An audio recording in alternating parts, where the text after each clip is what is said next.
أما في سوريا الاحتفال بعيد النوروز هذا العام مختلف عن الأعوام السابقة مثل ما ذكرنا، لأنه الأكراد هناك يستقبلون هذه المناسبة القومية في أول احتفال بعد سقوط نظام الأسد، ويعتبرون أنه أعياد الربيع تشكل فرصة لتعزيز الانتماء الوطني وروابط الاجتماعية في سوريا بعد سنوات من الحرب.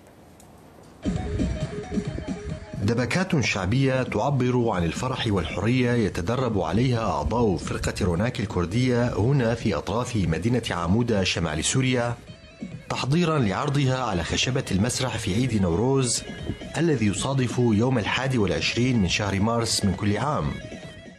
أداء جماعي يعكس روح الوحدة والتضامن بين الكرد السوريين الذين تعرضوا للظلم والتمييز خلال حكم نظام البعث. نحن أعضاء فرقة روناك بعمودة من 3 شهور بلشنا بتدريباتنا مشان يوم نوروز.